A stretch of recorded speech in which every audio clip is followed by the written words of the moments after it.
Grazie a tutti, buongiorno, benvenuti, grazie per essere qui. Io sono Rossana Santolin, giornalista della Tribuna di Treviso e a me il compito di moderare questo panel che ci lascia un'ora appena, poco più, per affrontare un tema veramente complesso, altrettanto interessante però, il sistema moda, incertezze globali e scommesse sul futuro. Il sistema moda, immagino che insomma, molti di voi che magari leggono i giornali, si informano, lo sapranno, sta attraversando un periodo di forte crisi. Abbiamo visto maison di moda che l'anno scorso hanno chiuso con cali a doppia cifra, molte aziende hanno fatto massiccio ricorso alla cassa integrazione, chiaramente lo scenario di incertezza globale, geopolitico, i dazi, insomma ne sentiamo purtroppo parlare tutti i giorni, non aiutano e quindi quello che vorremmo fare in quest'ora è un po' fotografare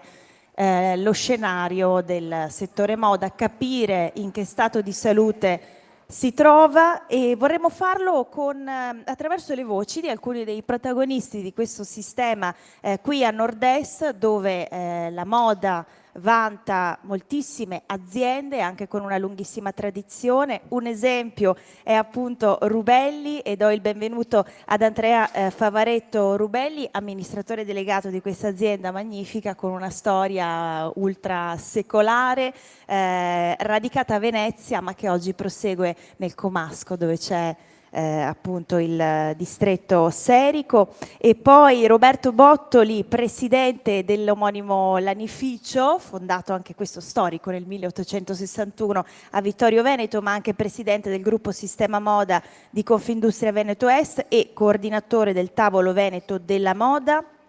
E poi benvenuto anche a Giacomo Zorzi, direttore della sede Veneto di UNIC, che è l'Unione Nazionale dell'Industria Conciaria. Industria, anche questa, molto radicata qui, in cui il Veneto è un assoluto protagonista. E benvenuto anche a Francesco Orlando, presidente di Fair Play Consulting, è una realtà di consulenza, ditemi se sbaglio, ma il 50% delle aziende con cui voi lavorate sono attive proprio nel settore della moda e quindi Francesco Orlando partirei proprio da lei per fare un po' una fotografia dall'alto e poi calarci di più in ciascuno dei settori, ciascuno delle anime del settore moda che voi rappresentate. Ecco, voi che lavorate con tante aziende, no? che periodo stanno attraversando i vostri clienti? Quali sono anche le difficoltà che maggiormente esprimono quando si rivolgono a voi? Ok, non so se si sente. Microfono? Eccolo qua. Si sente? Ecco. Beh, intanto grazie, benvenuti, buongiorno.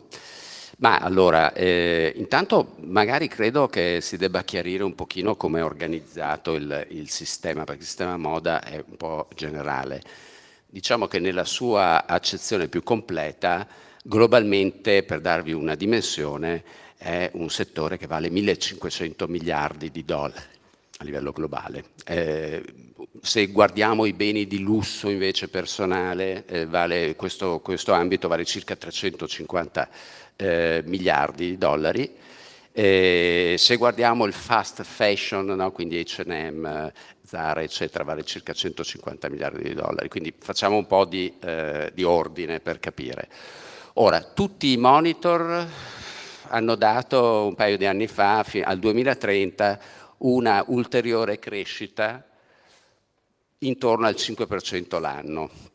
Allora, io faccio l'imprenditore, oltre che insomma, insegno all'università statistica, quindi guardiamo tutti questi numeri, sono quindi un ottimista, però francamente cioè, dubito che si possa prevedere il 5% di crescita l'anno, cioè, con tutte le incertezze che ci sono, con elementi legati al calo del potere d'acquisto per via dell'inflazione, che colpisce gli aspirazionali, che è quella fascia che c'è circa un 20% di consumatori che è del lusso.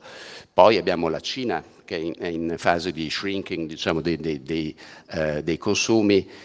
Abbiamo tutta l'incertezza legata ai dazi, quindi è impossibile fare delle previsioni diciamo corrette, no? Quindi tu se operi nel settore non sai se stai cavalcando un'onda che cresce o no e per quanti anni, e quindi questo frena sicuramente gli investimenti. Quindi il settore è diciamo, in un periodo sicuramente di normalizzazione, chiamiamola così, o di razionalizzazione dopo un grande periodo diciamo, di crescita nei diciamo, i primi 2 anni post-Covid. In più c'è l'incertezza di questi fattori esterni che impattano parecchio, perché alla fine i beni di lusso in gran parte sono dei beni voluttuari, quindi in quanto tali se si è in un momento di difficoltà, scusate l'espressione semplice, prima il pane e poi il caviale. Ok, quindi il settore sicuramente è in un momento di difficoltà, quindi che fare? Okay? Allora, secondo quello che io vedo dal mio osservatorio ventennale, insomma, di lavoro con insomma, molte aziende famose, abbiamo lavorato un po' in tutto il mondo, alla fine tu quello che devi fare è guardarti dentro, guardare il tuo DNA, guardare molto bene, ascoltare molto bene il mercato, guardare se il tuo DNA sta evolvendo col mercato senza snaturarsi, fare questo esercizio continuo e in modo da avere, diciamo, una differenziazione rilevante della tua proposta al mercato. Quando tu fai questo, comunque, quando il mercato cala, hai molte probabilità di essere scelto e di prendere clienti diciamo, alla concorrenza. Questo è un esercizio ineludibile sempre, in particolar modo in un periodo di incertezza. Non voglio chiamarla crisi perché appunto insomma, voglio dare anche insomma, una sferzata di ottimismo.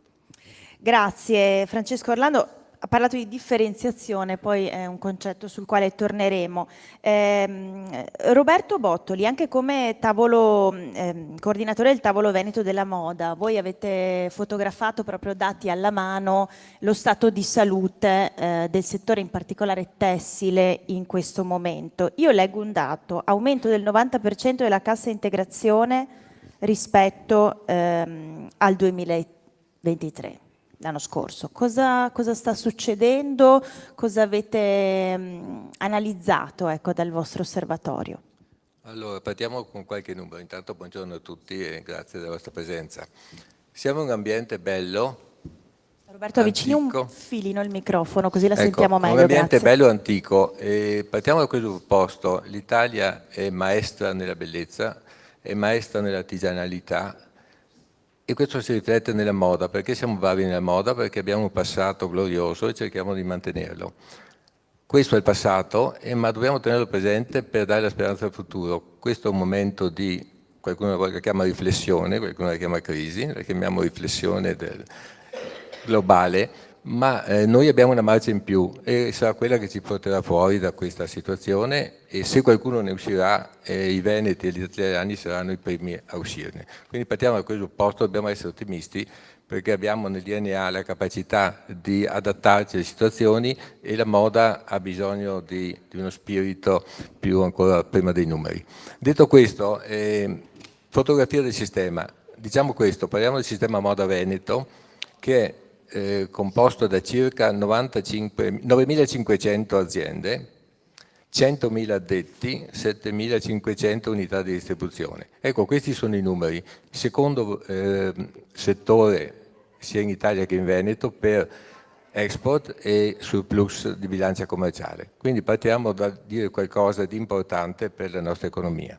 Ecco, questo è un momento delicato perché si sono venuti a concentrare varie congiunture negative, cioè il surplus di produzione del post-Covid, un'instabilità internazionale, un ripensamento sul valore di certi prodotti che probabilmente erano usciti un pochino da una logica di prezzo, e soprattutto, dobbiamo dircelo chiaramente, quello che anticipava il professore qui, professore imprenditore, la situazione di stasi della Cina. Non lo hanno detto per anni, ma la Cina è diventata per il mondo del lusso il cliente principale, nella quota di circa il 50%. Nel momento in cui un paese di queste dimensioni cambia una propria politica dei consumi, sia per impostazioni governative sia per situazione economica, condiziona il mercato in modo massiccio. Questo ha creato un po' di panico perché il lusso non era abituato, mentre il tessile e l'abbigliamento nel suo complesso ha sempre avuto i suoi alti e bassi. Un basso di questo tipo dovuto al mercato cinese ha preso un po' alla sprovvista e ha creato un senso di panico effettivo. Come se ne uscirà? Chiaramente, se il mercato del lusso è influenzato fortemente dalla Cina, è difficile fare previsioni perché non è appunto il ciclo normale degli alti e bassi. Ho dimenticato questo nel dirvi i numeri. Sistema moda è una parola che comprende tantissimo, quindi c'è il tessile che è fatto di tessiture, filature, rifinizioni, tintorie, eccetera. C'è l'abbigliamento che è fatto di confezioni, del lusso, dello sportwear, del formale, del casual, c'è la calzatura, c'è l'occhialeria, c'è l'accessorio, c'è la borsa, c'è la pelle. Quindi è un mondo variegatissimo, e anche in questo momento, diciamo, di stasi non tutti i settori soffrono alla stessa maniera. I tessuti tecnici stanno andando bene, la moda casual sta andando abbastanza bene, la calza sportiva va bene, va male la calzatura tipo Brenta, quindi è un mondo molto complesso. La cassa integrazione massiccia di cui fa parte in questo momento ha riguardato soprattutto l'area artigiana. Voi sapete, l'area artigiana è quella che raccoglie gli ordini e le commesse dai committenti principali. Il lusso, che ha una fortissima influenza, soprattutto il lusso francese, sulle produzioni venete, chiaramente ha tirato i remi in barca. I primi a soffrire sono i laboratori. I dati sono eclatanti dell'aumento della cassa integrazione, però dobbiamo pensare che vengono da dati quasi nulli, quindi l'aumento è stato fortissimo, ma è rapportato a dati molto bassi. È avvenuto molto velocemente l'aumento, quindi ha creato certamente scompiglio. Se guardiamo dati di altri anni, periodo Covid, eccetera, vedremo che sì, che sono numeri importanti, ma non proprio drammatici. Ecco, chiaramente dipenderà da quanto durerà questa situazione, perché vi sapete l'artigiano non ha le protezioni diciamo dal punto di vista economico che si protraggono per tanto tempo, quindi se dovessero tradursi, finire le casse integrazione o le previdenze e diventare licenziamenti, sappiamo che quelli artigiani non riapriranno più perché non troveranno più il personale per portare avanti. Grazie Roberto Bottoli. Stiamo nell'ambito tessile, poi ci spostiamo alle concerie, prendo un altro capitolo. Andrea Favaretto Rubelli, voi siete presenti in maniera massiccia nel mondo dell'hospitality. Ecco, si ritrova nelle parole dei suoi colleghi imprenditori oppure già nel vostro ambito si respira un'aria diversa? Allora sì, giustamente noi con la moda siamo vicini ma non siamo dentro.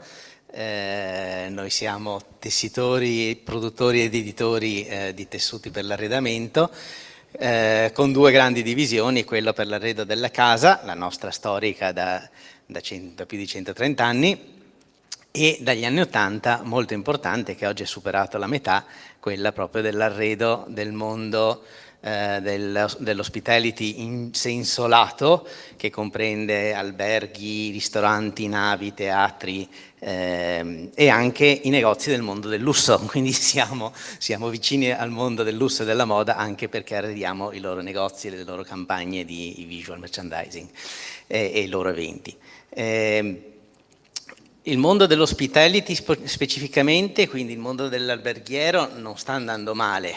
Poi noi siamo a Venezia, storicamente, lei diceva giustamente, negli anni '80 abbiamo delocalizzato la nostra produzione a Como, quindi sempre made in Italy, ma lontano da Venezia per rimanere competitivi all'interno di un comparto molto molto attivo e ricco di varietà di lavorazioni.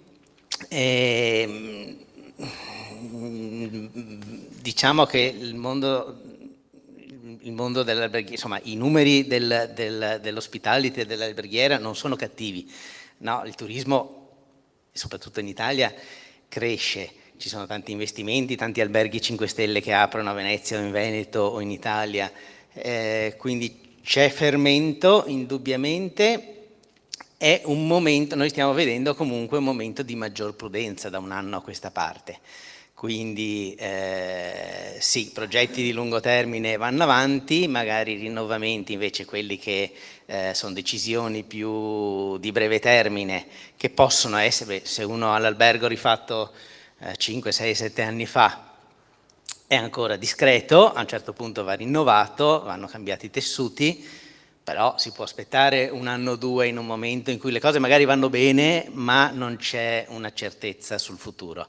Ecco, noi stiamo vedendo questo, stiamo soffrendo dell'incertezza, dello stand-by nelle decisioni di investimento che sono motivate da quello che anche Roberto ha spiegato molto bene, a cui aggiungo solo una cosa, e cioè una cosa che riguarda soprattutto gli ultimi mesi e le ultime settimane ancor più, che è l'incertezza che riguarda i rapporti con gli Stati Uniti, che per la nostra economia sono essenziali e anche per il turismo, anzi soprattutto per il turismo, perché il turismo del lusso è dominato dagli americani e se gli americani per qualche ragione smettono di girare come hanno girato negli ultimi anni e di spendere tanto quando vengono in Italia, che adorano l'Italia, ma se per qualche ragione si fermano, si blocca improvvisamente e crolla anche il mondo dell'hospitality di lusso. Quindi l'incertezza, appunto questa incertezza sugli Stati Uniti che tutti conoscete, di cui ci colpisce appunto in due modi, i nostri clienti e le loro decisioni di investimento, ma anche le nostre vendite dirette negli Stati Uniti, che sono molto importanti, quasi il 20%, e su cui non c'è assolutamente la possibilità di fare una strategia futura, perché non sappiamo domani, fra 15 giorni o fra 30 giorni, non sappiamo assolutamente che cosa ci colpirà, se qualcosa ci colpirà.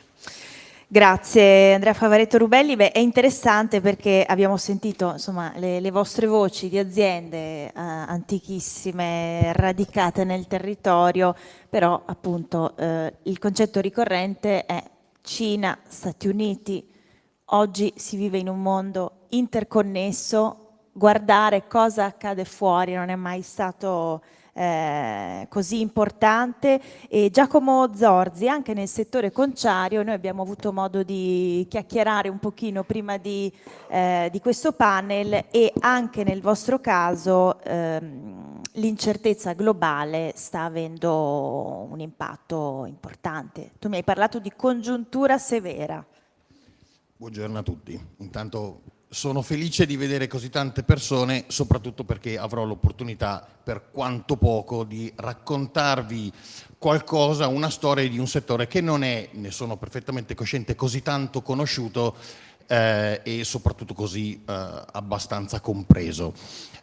Il disegno che hanno fatto i miei colleghi di come è la fotografia del sistema moda riflette abbastanza bene anche quello che sta succedendo nel settore conciario. Anch'io vi do qualche numero perché voi possiate capire quanto significativo è questo settore. Noi siamo quelli che prendono uno scarto di un'altra industria, che è l'industria della macellazione, l'industria alimentare, in particolare della carne, perché quando l'animale poi viene trasformato in bistecche restano una serie di cose, tra cui la pelle, che altrimenti verrebbe buttata via e viene valorizzata per farne tante cose, tipicamente calzatura, pelletteria, abbigliamento, arredamento, interni auto sono le 5 principali destinazioni d'uso della pelle. Per darvi un'idea di quanto significativo è in particolare il settore conciario italiano, voi fate conto che la conceria italiana, che è concentrata in 3-4 principali distretti, Veneto, Toscana, Campania e Lombardia, produce circa poco più del 25% di tutte le pelli prodotte nel mondo, che è un numero decisamente significativo. Molti non lo sanno, però ho occasione anche di raccontarvelo. E di questo 25% circa il 62% è prodotto in Veneto. C'è un importantissimo distretto conciario in provincia di Vicenza, non lontano da qui, che è uno dei fiori all'occhiello dell'industria italiana, dal quale acquistano tutti i più grandi brand della moda internazionale.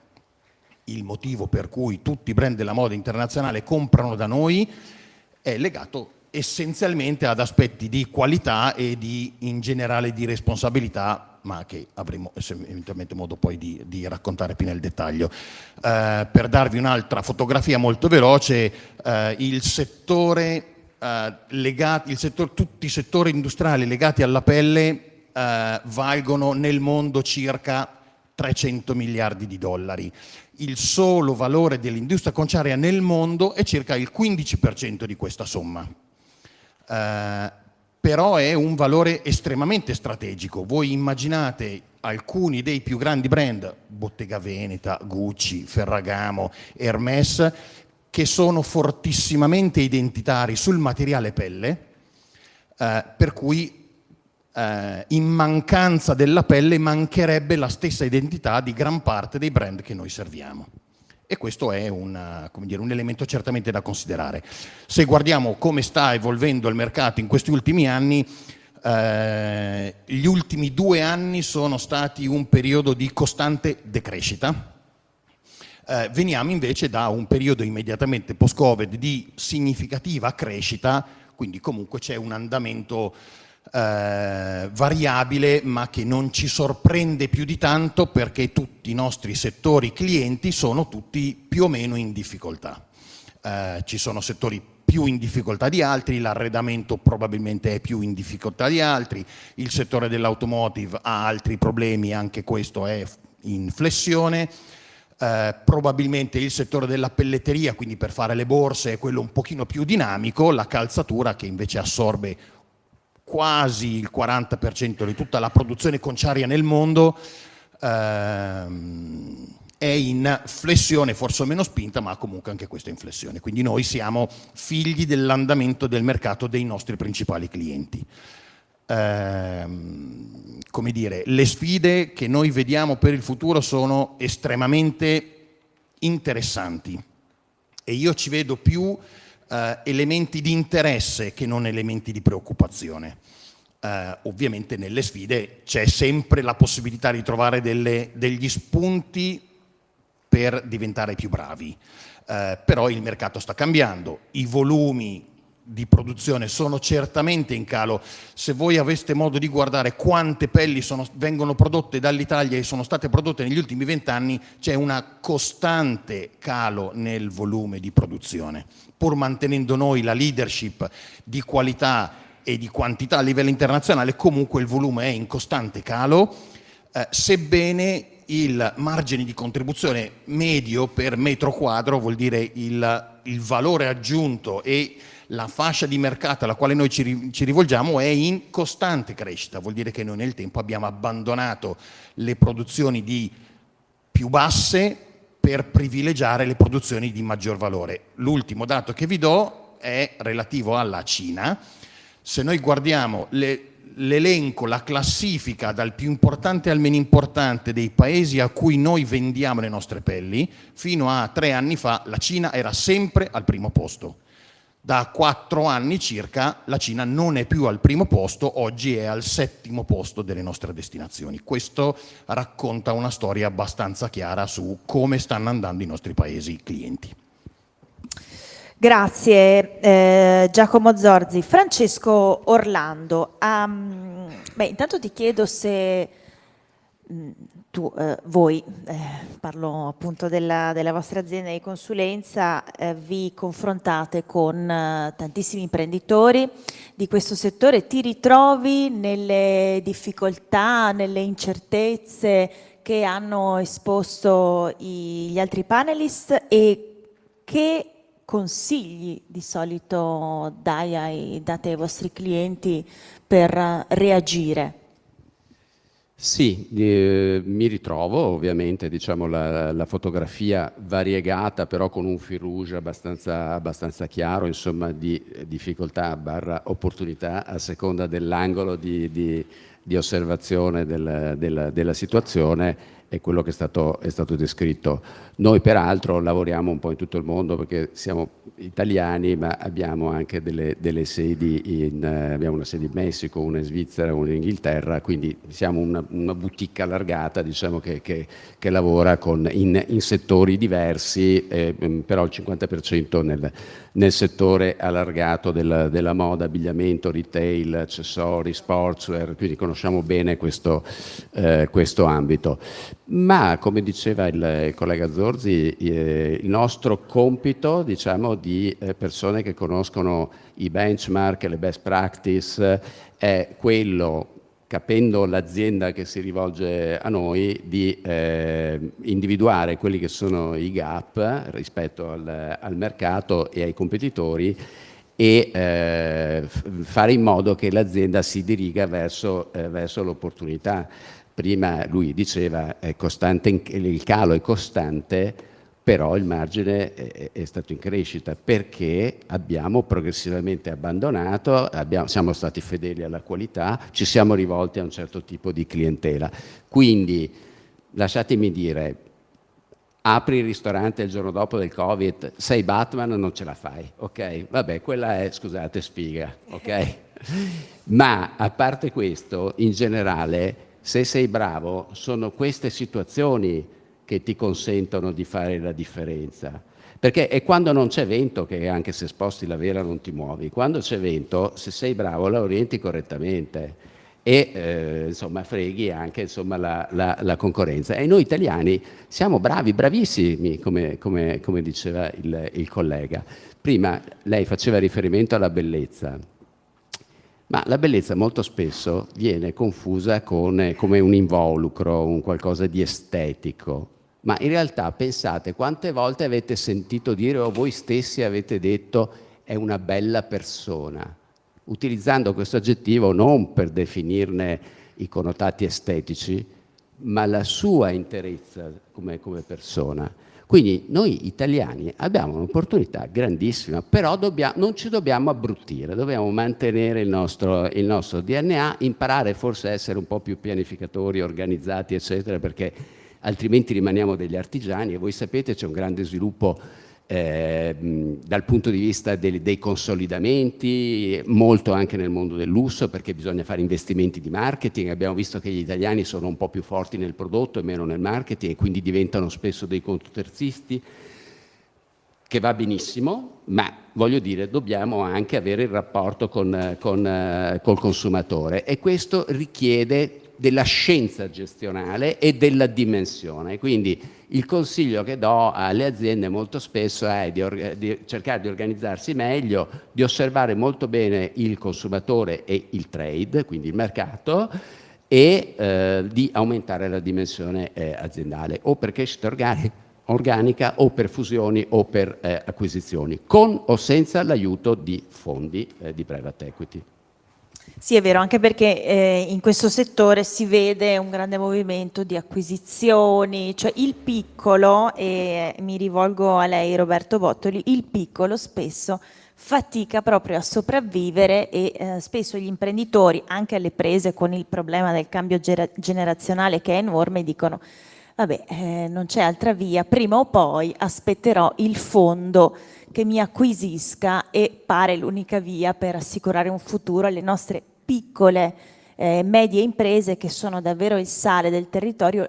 La sua è un esempio straordinario di questo, di piccola azienda che invece riesce davvero a portare a casa dei risultati straordinari. Qual è il segreto? E le chiedo anche se può, è una storia bellissima che mi ha raccontato quando ci siamo sentiti per telefono, mi diceva che negli anni 50 c'erano tanti lanifici a Vittorio Veneto, oggi ci siete solo voi.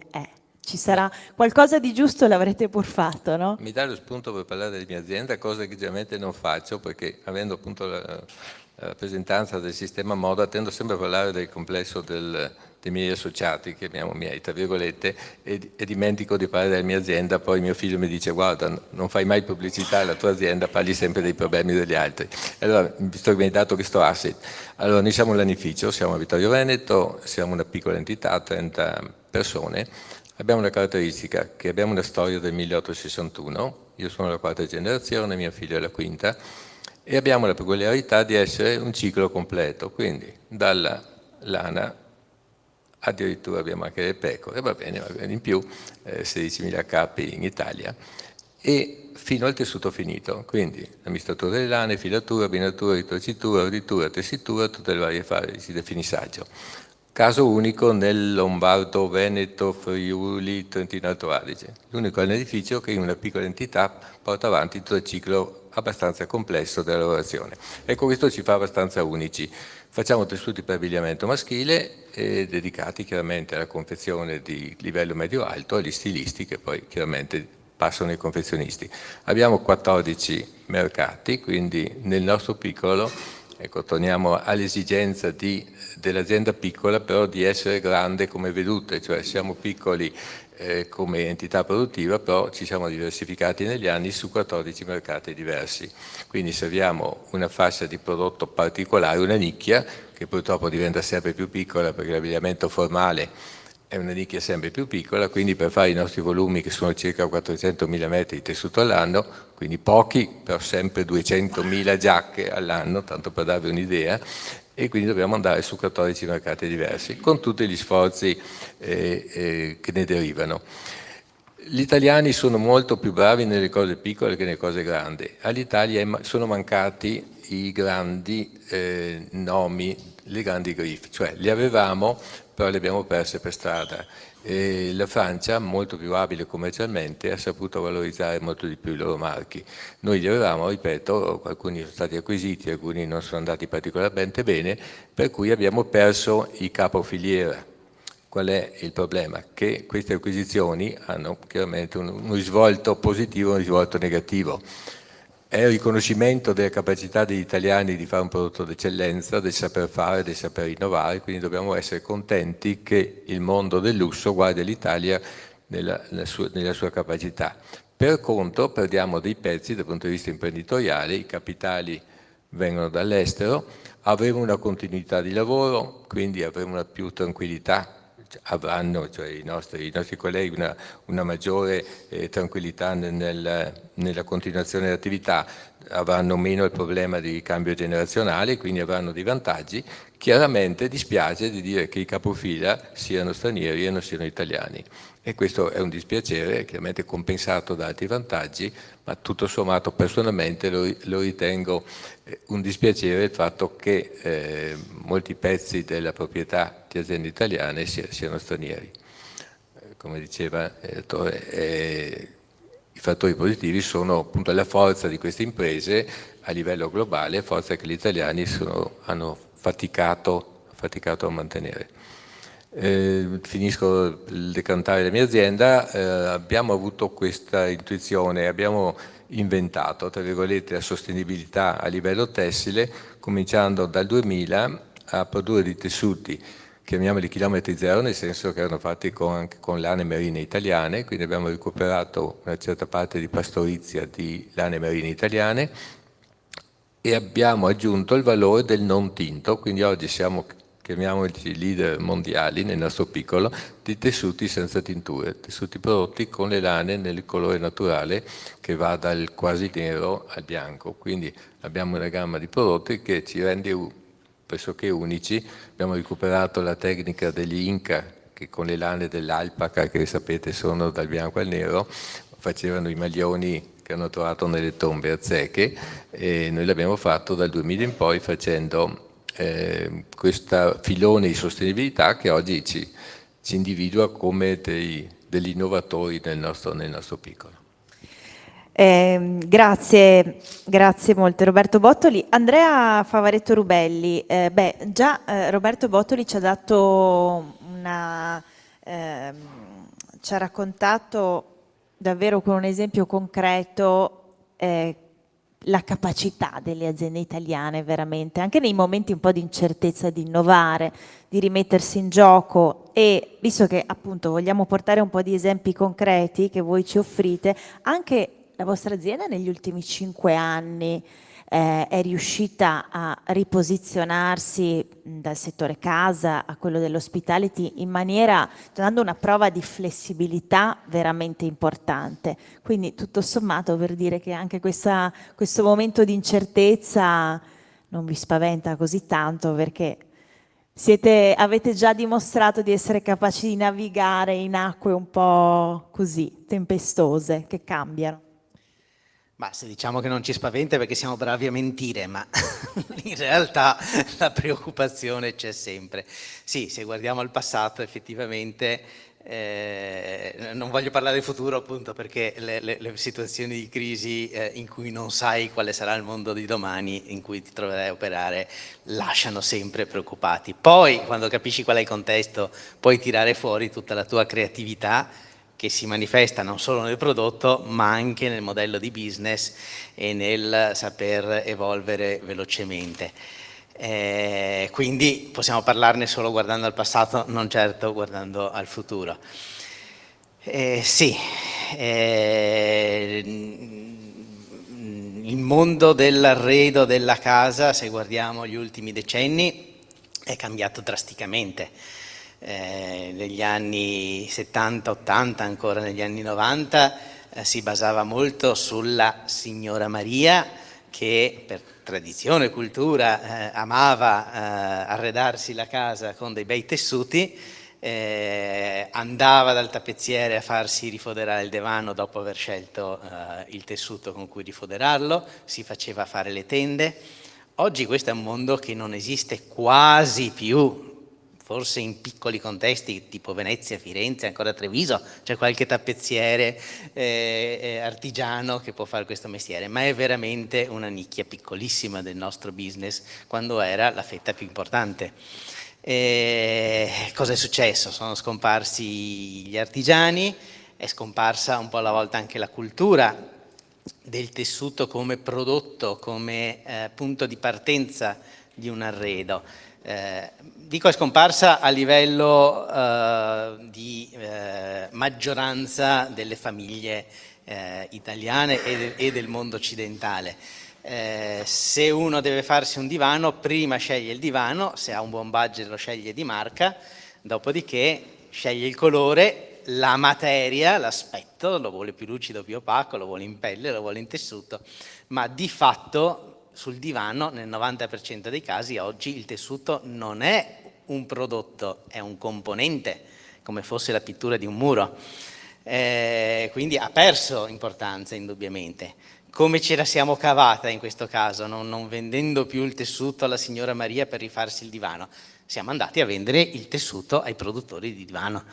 Quindi abbiamo degli agenti dedicati, soprattutto in Brianza, ma ovunque si producano dei mobili di alto livello. Siamo facilitati anche dall'avere la nostra produzione lì vicino, perché Distretta del Mobile Brianza e del Tessile Comasco sono limitrofi e noi siamo proprio al confine tra i due, quindi siamo in perfetta posizione. Fare sistema, esatto. Anche lì. E siamo andati a vendergli i tessuti. Dopodiché abbiamo capito che il vero potenziale per noi, per riuscire a arredare le case, era lavorare con gli architetti, che una volta nel panorama non c'erano. Esistevano gli architetti, ma non avevamo rapporti diretti. Gli architetti si rivolgevano, sceglievano i loro tessuti presso rivenditori locali di cui era piena l'Italia o l'Europa, perché in Francia è molto simile. Oggi i rivenditori di tessuto per la casa ce ne sono pochissimi, quei pochi che sono rimasti sono quelli che danno anche un servizio di confezione e di consulenza, quindi di fatto fanno il lavoro dell'architetto, e gli architetti vengono direttamente da noi o noi andiamo direttamente dagli architetti per convincerli a mettere il tessuto ai primi posti nelle scelte di un arredo, perché se il tessuto è agli ultimi posti noi siamo fuori, nel senso si sceglie un tessuto più banale e non certo un tessuto di alto livello. Ma per fortuna ci sono comunque molti architetti che hanno la passione per il tessuto e che sono capaci di valorizzare un ambiente partendo dalla scelta del tessuto. E quindi ci siamo adattati e siamo andati a scovare ogni possibile architetto in giro per il mondo che possa in qualche modo promuovere i nostri tessuti. Dopodiché gli architetti spesso lavorano sia nel mondo della casa che nel mondo dell'alberghiero, ed ecco che il passo verso il mondo dell'hospitality era quasi scontato. Ecco. Giacomo Zorzi, il settore conciario, no? Io sono vicentina, quindi conosco bene il mondo delle concerie. Allora giochiamo in casa. Giochiamo in casa e anche ancora oggi, insomma, le persone della mia generazione lo vedono come un settore estremamente tradizionale che è rimasto un po' uguale a se stesso negli anni. Lei mi spiega che invece non è proprio così, è un settore anche questo che si è trasformato in maniera importante negli ultimi decenni. È assolutamente vero. Ora, nella mia voglia di farmi trascinare dalla mia passione per questo settore, io vi terrei qua 5 ore senza annoiarvi, ve lo assicuro, ma 5 ore non ce le ho. Non c'è non lo so, forse le troverebbero. Ma certamente è un settore che si è trasformato, come è indispensabile che sia stato per ogni settore industriale, perché rimanere sempre uguale a se stessi vuol dire scegliere la morte. Ci sono moltissimi fattori per i quali è possibile raccontare l'innovazione che ha coinvolto questo settore, ma è difficile da percepire da parte vostra, intendo vostra come consumatori, perché la pelle è tipicamente considerata come un materiale estremamente tradizionale. In realtà non è assolutamente così. I processi industriali sono completamente cambiati, il controllo sull'efficienza ambientale è drammaticamente cresciuto, il controllo sulla trasparenza di tutta la filiera è una innovazione di questi ultimi 10 anni. Ci sono tantissime cose che sono cambiate. Provo a raccontarvi questa cosa in questo modo. Tutti noi abbiamo sentito tantissime volte utilizzare la parola sostenibilità. È una parola molto difficile, è una parola molto impegnativa che richiede certamente un pochino di conoscenza, anche un pochino tecnica, da parte di chi ascolta. Trovo che sia utile, spero, raccontare la sostenibilità in questo modo. Immaginate che sia una sorta di gioco a carte, dove non c'è nessuno in realtà che vince, ma ci siete voi che osservate tutte le carte che ciascun produttore, prodotto, responsabili di un processo, responsabili di un settore, è in grado di mettere sul tavolo per raccontare quali sono state le proprie scelte per cercare di essere oggi migliore di ieri e domani migliore di oggi. L'esempio che faceva per esempio lui sulla scelta che loro hanno fatto di investire sul controllo della filiera, addirittura investendo su gestire anche gli allevamenti per avere poi una disponibilità di lana, è una carta estremamente interessante che per esempio loro hanno scelto di giocare per cercare anche di essere migliori dal punto di vista economico, sociale e ambientale. Io non vi racconto tante cose, però vi invito a fare una cosa. www.unic.it, Unic sta per Unione Nazionale Industria Conciaria, è il sito dove si possono trovare una serie di informazioni che rappresentano i numeri più significativi anche dal punto di vista ambientale della conceria italiana. Vi faccio un esempio per permettervi di capire di quanto è importante che anche voi abbiate un pochino di competenza un pochino più spinta.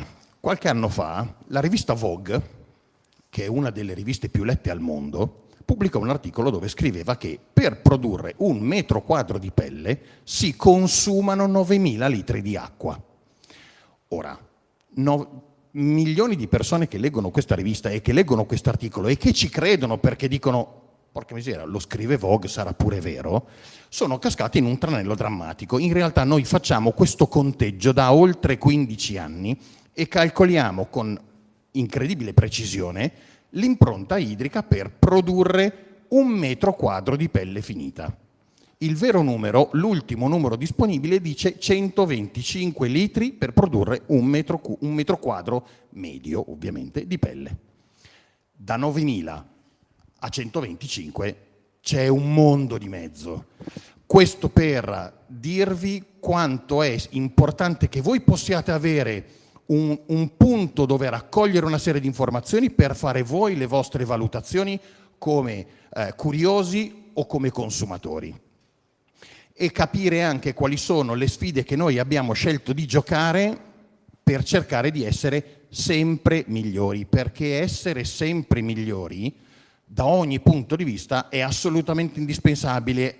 Faremmo la fine di un settore destinato decisamente a morire se non investissimo in innovazione, cambiando anche drasticamente tutti i processi produttivi che ci hanno rappresentato fino a 50 anni fa. Grazie Giacomo Zorzi, ringrazio per aver aperto il capitolo a cui vorrei dedicare proprio quest'ultima parte del panel, cioè quello della sostenibilità. Permetta Francesco di scompaginare un attimo l'ordine. Vorrei ripassare la parola a Andrea Rubelli e a Roberto Bottoli. Parlando di sostenibilità, c'è una cosa che io non mi riesco a spiegare sul mondo della moda. Oggi in cui, tra l'altro, a Treviso, comuni ricicloni, siamo dei grandissimi riciclatori di materie prime, com'è possibile che ricicliamo solo il 12% dei tessuti? Non riesco a trovare risposta, aiutateci voi. Comincio io? Aiuto. È un tasto, Aiuto, è l'esordio giusto. Perché è uno dei tasti dolenti degli imprenditori tessili italiani. Ahimè, una delle difficoltà in cui noi ci troviamo ad operare non è solo quella legata alle incertezze dei mercati e agli andamenti di cui abbiamo parlato fino adesso, ma è anche quella dell'incertezza della legge. E questo è un caso, ahimè, veramente brutto di difficoltà create agli imprenditori e al mondo, all'industria tessile a causa della puntini della politica. Allora, nel 2000, diciamo di conseguenza ai decreti europei, è uscita la legge sull'obbligatorietà del riciclo, della raccolta, quella che si chiama EPR, la responsabilità estesa del produttore. Per farvi un paragone, quella che già da anni esiste nel mondo della carta cartone, famosi CONAI, eccetera, eccetera, e nel mondo dell'elettronica, il RAE, per cui i produttori stessi finanziano dei consorzi che recuperano i rifiuti e li riciclano e li rimettono come prodotti nuovi, come materia prima, diciamo, per fare prodotti nuovi. Sul tessile questo è un passaggio essenziale sulla strada della sostenibilità, perché come accennava Roberto, ogni azienda, lui ha fatto tantissimo, ma ogni azienda tessile ha fatto qualcosa in questi anni, ha fatto molto sulla via della sostenibilità, cose molto diverse tra di noi, perché non ci sono degli standard, non ci sono dei passaggi obbligati, ma un passaggio obbligato che sappiamo tutti dobbiamo affrontare è quello del riciclo, ed è il più importante di tutti per arrivare all'obiettivo finale di un'economia circolare a impatto zero. E quindi nel 2000 è uscita questa legge che obbligava entro il 1° gennaio 2022 a costituire i consorzi e alle aziende, diciamo, di finanziare il recupero e occuparsi del recupero a fine vita. Dicevo, obbligatorietà dal 1° gennaio 2022, sono stati fatti investimenti milionari in 7-8 consorzi, credo che esistano, per il riciclo del tessile. Non sono mai stati fatti decreti attuativi. Questi consorzi dal 2022, che erano pronti per partire, ad oggi, 2025, non hanno potuto operare, con delle perdite che potete immaginare, perché quando uno fa investimenti poi conta sul ritorno e sui margini che recupera facendo quello per cui è stato creato. E tutto fermo perché se non c'è il decreto attuativo, non ci sono le regole di funzionamento, questi consorzi non possono funzionare. Quindi siamo al palo, abbiamo perso 3 anni e tanti soldi di imprenditori tessili perché non ci sono le regole di funzionamento. Questo purtroppo è molto grave, se ne parla troppo poco di questo. Se ne parla troppo poco, allora siamo qua apposta. Roberto Botti. Se ne parla tantissimo. Il tema sostenibilità se ne parla tantissimo, molto spesso se ne parla a sproposito, molto spesso c'è tanto fumo e poco arrosto. Il problema che diceva Rubelli è giustissimo. Diciamo che di fondo c'è questo problema. Il riciclo dei prodotti tessili, perché è difficile? Perché ormai nel capo dell'abbigliamento si mescolano tante fibre. Quindi Prato, voi sapete, è un'azienda, è un sistema tessile che è nato sul riciclo degli stracci. Quindi un'industria che è nata, una regione che si è sviluppata recuperando gli stracci da tutto il mondo, selezionandoli per colore, selezionandoli per materia, ma allora la materia finalmente era il lineo, il cotone, la seta e la lana. Oggi le materie sintetiche e artificiali sono tantissime e vengono mescolate. Quindi il problema della separazione del prodotto tessile deriva dal fatto che c'è questa mescolanza di prodotti che rende difficile e poco economica il riciclo. E qui bisogna trovare il premio Nobel, magari fra voi giovani, che non solo troverà il modo di selezionare le materie diverse, che già è abbastanza in stadio avanzato solo a costi altissimi, quanto come recuperare queste materie. Quindi il problema di fondo è: separiamo questi materiali e cosa ne facciamo? Quindi il problema di fondo, vi faccio un esempio banalissimo. Il riciclato del filo di scarto dei tessuti dopo averli recuperati viene macinato, viene tradotto in una fibra povera. Il principale utilizzo di questa fibra povera negli anni era il sottomoquette, quella specie di feltro che si metteva sotto le moquette, oppure quei feltri che usano i pittori quando vi vengono in casa a sporcare la casa, fanno finta di mettere quei teli di protezione. Lì è un recupero di un materiale povero per fare un altro materiale povero. La moquette è quasi sparita, i pittori sono sempre bene, uno cambia casa piuttosto che dipingerla, e quindi è venuto a mancare. In questo momento manca un effettivo sbocco per questo materiale, e se non c'è lo sbocco chiaramente il recupero diventa tantissimo. Le aggiungo un particolare, non c'entra niente proprio per il discorso del fumo. Lo posso fare perché modestamente abbiamo preso il primo premio europeo per la sostenibilità del 2024, quindi parlo con uno che può parlare nel suo piccolo. Non bisogna eccessivamente parlare di sostenibilità senza sapere di cosa si parla. Io vi faccio un esempio nel mondo laniero. La lana, quando si tosta dalla pecora, deve essere lavata. In questa fase di lavorazione perde quasi dal 30 al 50% del suo peso, che è fatto di grassi, di impurità.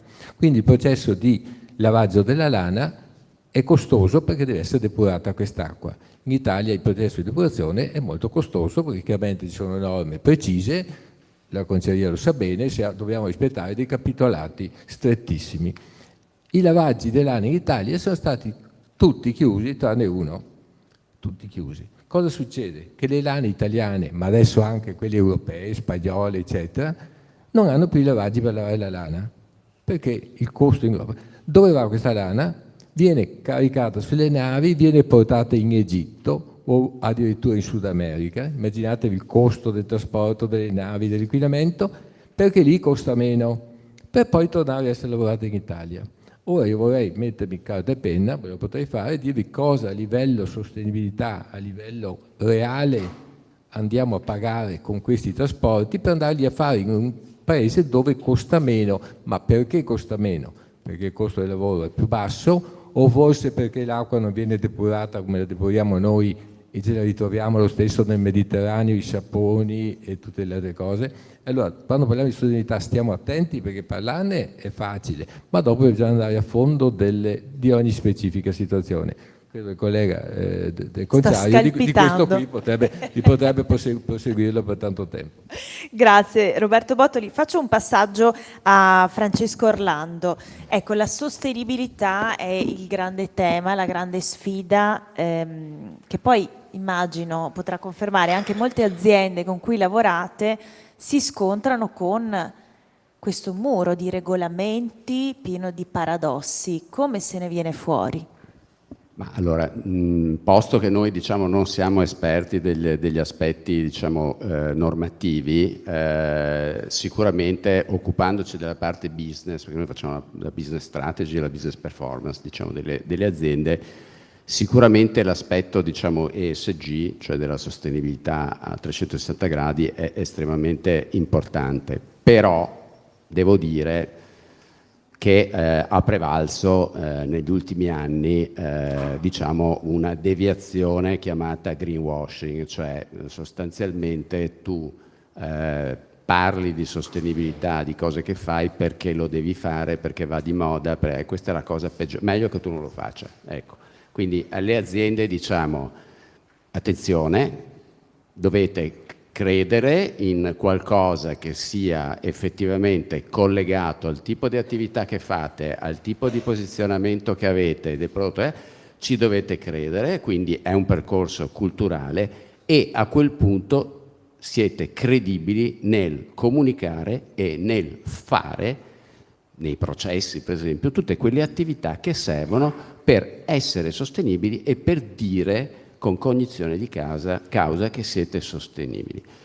Perché francamente credo che questa non sia la realtà. Se ne parla, è un po' come l'artificial intelligence, se ne parla tantissimo, pochi sanno veramente che cosa sia in profondità. La stessa cosa per l'ESG, quindi il consiglio che noi diamo è fermi, vediamo un attimo e siate sinceri, credeteci, e per fare questa roba qua bisogna fare un po' un'analisi e un passaggio culturale, perché altrimenti è un boomerang, perché proprio i consumatori crescenti come fascia, come quota di mercato, che sono la generazione Z e i millennial, uno degli aspetti che vogliono di più dai prodotti, dai marchi, è autenticità, no? È una parola che ricorre spesso, eccetera.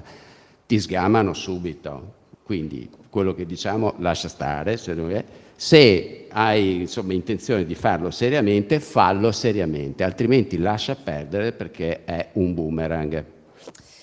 Grazie. E Giacomo Zorzi, intanto anticipo che abbiamo un po' di tempo per le domande dal pubblico, le vostre domande, quindi io Giacomo Zorzi le darei la parola, poi spazio a voi. Ecco, sostenibilità e anche le tante contraddizioni, i falsi miti dietro questo concetto. Nel settore conciario si fa anche un gran parlare di questi nuovi materiali, la pelle di banana, la pelle di fungo. Quando tu senti queste cose... Mi viene l'icterizia. Esatto. Allora, proviamo a fare brevissimamente un po' di chiarezza. Io non so quanti di voi hanno l'iPhone e quanti di voi hanno la cover dell'iPhone fatta di un materiale che si chiama Apple Skin. La parola Apple Skin identifica un materiale che è fatto di residui della buccia della mela e una serie di altre cose che sono sostanzialmente plastiche, di tipi diversi, ma sostanzialmente plastiche. Dentro quella roba lì di pelle non c'è neanche mezzo grammo, eppure si chiama Apple Skin. Ma di questi esempi ce n'è tantissimi. Sono diversi i casi recentemente di brand che hanno investito molto per mettere sul mercato prodotti fatti di qualche cosa che è raccontato essere pelle, quando invece pelle assolutamente non è. Quanti di voi, tutti sicuramente, conoscono l'espressione ecopelle? Il termine ecopelle è un termine che è sbagliato per due ragioni. Molte di più, ma mi concentro su due. Uno è un inganno per voi, perché voi pensate che sia pelle, perché uno quando compra un prodotto in pelle è anche disposto a spendere qualche cosa di più pur di avere un materiale che abbia delle caratteristiche, che quelle che si attende, maggiori. Dall'altro è un prodotto che è formalmente contrario ad una legge che noi abbiamo scritto e abbiamo proposto. Non vi dico l'iter per arrivare a questa cosa, perché ci abbiamo lavorato qualcosa come 10 anni, quando eravamo proprio sul punto di farla pubblicare cadeva il governo e noi ripartivamo da zero, ma questo è un'altra storia. Però il tema dei materiali alternativi, che non è sbagliato che esistano, ci mancherebbe, ma il tema dei materiali alternativi che si spacciano per essere qualche cosa che non sono è un tema che a noi sta molto caro, soprattutto perché voi non sapete, ed è opportuno che qualcuno ve lo racconti, che ciò che voi vi attendete da quel materiale verrà drammaticamente disatteso. E vi faccio un esempio che è un esempio concretissimo ed è vecchio di 2 giorni fa. Mia figlia si compra un giubbotto di finta pelle, 2 giorni, ed era già da buttare via. E aveva speso pochi soldi, perché lei in tasca non ha tanti soldi, con i suoi soldi si è presa questa cosa, l'ha usato 2 giorni, dopo 2 giorni era già da buttare via. Ora, vi risparmio le più facili considerazioni che si possono fare quando uno compra un prodotto di questo tipo. Soprattutto dal punto di vista ambientale, questa cosa non è per nulla vantaggiosa. Abbiamo pubblicato una serie di studi scientifici, un sacco di cose, ma nell'immaginario comune ecopelle rappresenta un materiale che ha dei vantaggi ecologici, quando non è assolutamente così. Io lo so molto bene perché io, nelle tante cose che faccio, forse troppe, c'è anche quella di essere ispettore per un organismo di certificazione che si chiama ICEC, che è l'unico organismo di certificazione al mondo che lavora solo e soltanto nel settore della pelle. Dal momento in cui nasce l'animale fino alla borsa in negozio abbiamo tutta una serie di standard che possono essere certificati, che sono stati creati per consentire alle aziende di gestire in maniera efficace una serie di processi interni e quindi di gestire il rischio, perché gli standard di certificazione sostanzialmente a questo servono, ma c'è uno standard in particolare che si chiama pelle a ridotto impatto ambientale, che è l'unico standard che consente di utilizzare il marchio ecopelle, quando cioè una pelle è effettivamente a ridotto impatto ambientale. Ve la racconto brevissimamente. Noi abbiamo preso i valori medi di una serie di indicatori ambientali, quantità di rifiuti, quantità di energia, quantità di prodotti chimici pericolosi, tutta una serie di indicatori che identificano un processo produttivo ed un materiale. Abbiamo calcolato il valore medio, abbiamo asseverato il valore necessario per ottenere quella certificazione portandola ad un valore drammaticamente più basso, e solo quelle pelli finite che rispettano quei valori più bassi possono essere certificate come pelle a ridotto impatto ambientale e possono essere messe sul mercato col marchio effettivamente ecopelle. In tutti gli altri casi non è possibile. In tutti gli altri casi, scusate, noi siamo chiamati molto frequentemente dalla Guardia di Finanza e dall'Ispettorato delle Dogane per fare i fermi in dogana di una quantità enorme di materiali che arrivano in dogana, dichiarati come pelle e che pelle non sono, e che vengono fermati e mandati a brucio. Grazie. Si sente che le sta a cuore il tema, per niente, giuro. vagamente, Io lavoro da 24 anni in questo settore e giuro non cambierei mai. Che bello da sentire. C'è qualche domanda dal pubblico? Qualche mano che si alza? Prego, la signora qui in prima fila. Grazie, funziona? Sì. E allora parto direttamente con lei, signor Zorzi. Anch'io, ci divide la Valle dell'Agno, quindi giochiamo in casa. Ho lavorato sempre come manager per 30 anni nell'ambito calzatoriero e quindi della pelletteria, e la ringrazio per l'osservazione che ha fatto, perché quando siamo riusciti, siete riusciti a togliere la nomenclatura di Ecoleder, che poi effettivamente non è altro che PU, e quindi le persone se ne devono rendere conto, è stato fatto per me un grandissimo passo avanti. Non sono d'accordo con quello che avete detto inizialmente, quando il settore della pelletteria, cioè il settore dell'industria conciaria, è visto come statico. Assolutamente. Credo che sia uno dei settori più vivi in assoluto. Prima perché Mi riferivo in particolare ai non addetti ai lavori. Primo perché utilizzo ovviamente un materiale che è vivo, che è un materiale bellissimo, e poi per tutta l'innovazione che è stata fatta in ambito, cioè che è stato utilizzato in ambito poi di design dell'automotive e arredamento, nonché l'ambito fashion. Quello che fa paura invece, che secondo me una parola, le dico, andrebbe spesa, è quella relativamente all'inquinamento delle acque, perché quando si parla noi della Valle di là, cioè della Valle di Arzignano, di Conciari, si pensa invece all'inquinamento, no? Quindi tutti i sistemi invece di sostenibilità, se vuole fare due parole in ambito di depurazione, visto che l'ha già spiegato il minor utilizzo invece di acqua rispetto a quello che è stato dichiarato e che è mendace, e invece se magari fa due parole rispetto a questo. Okay. Poi invece ringrazio il signor Bottoli, perché la storia è bellissima, e quindi grazie per aver dato la sua storia imprenditoriale, che è molto bella. Anche ha fatto la completa supply chain, e questo succede pochissimo, quindi secondo me chapeau. Rubelli, vi conosco bene il vostro showroom e vi conosco da sempre, e quindi complimenti per le 3 belle storie aziendali che avete. Grazie. Grazie. Sì, no, vengo a vedere, assolutamente. E anche il museo che avete a Venezia, molto, molto bello. Mi impegno ad essere breve. Allora, abbiamo 5 minuti ore. prima che inizino le occhiate di fuoco dalle ragazze. Allora, i distretti conciari hanno una storia molto antica. I depuratori dei distretti conciari hanno anch'essi una storia molto antica. Addirittura i primi depuratori conciari nascono prima ancora della prima legislazione nazionale italiana, la famosa legge Merli, perché ci si rese conto che, voi immaginatevi la situazione, ad Arzignano circa ci sono 450 concerie. Non tutte utilizzano acqua, però sono tante. In tutta Italia ce ne sono circa 1200.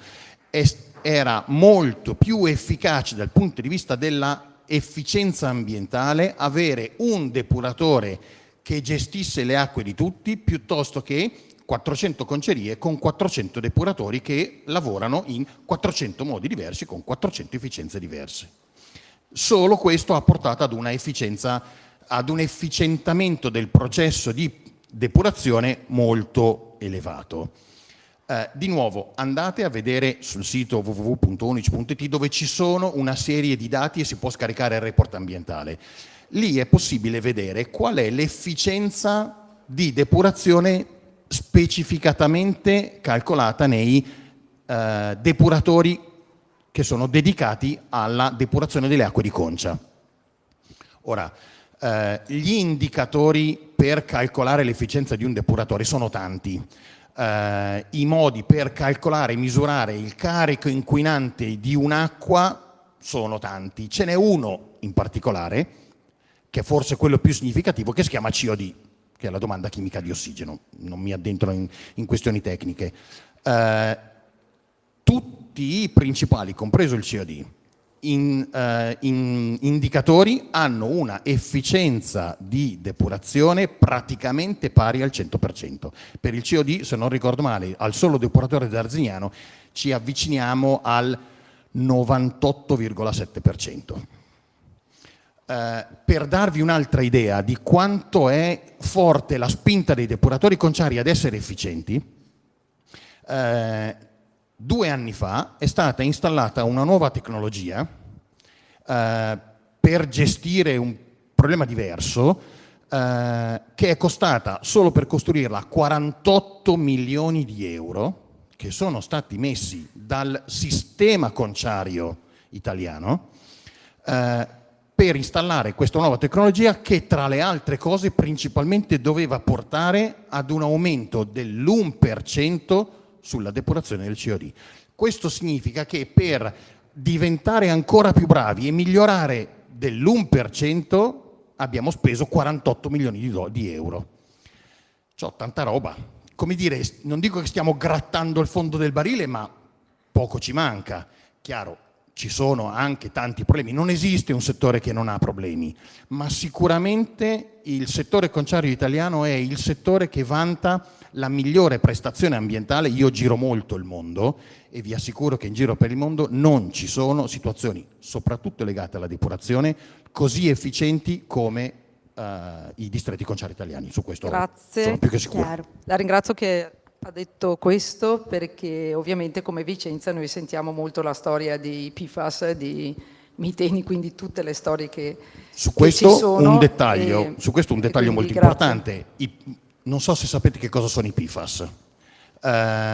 L'industria conciaria non utilizza PFAS o li utilizza in quantità drammaticamente basse e soprattutto sono state pesantissimamente ridotte negli ultimi 5 anni. Quello che noi facciamo, quello che le concerie fanno, è di pescare l'acqua dal sottosuolo che è inquinata dai PFAS e dobbiamo depurarla. Quindi noi facciamo gli spazzini del mondo, perché altrimenti quegli inquinanti ce li troviamo nelle nostre pelli e i nostri clienti poi ce le contestano.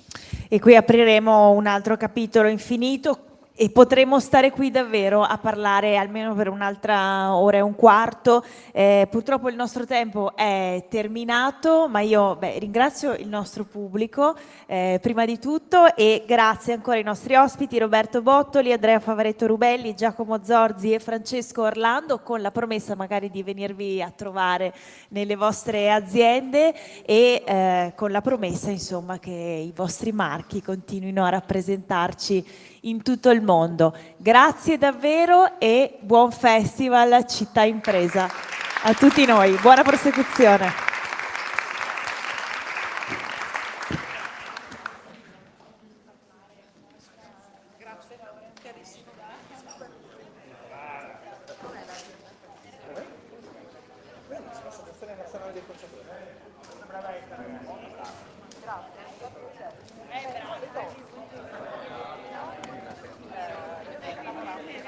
Ci mancherebbe.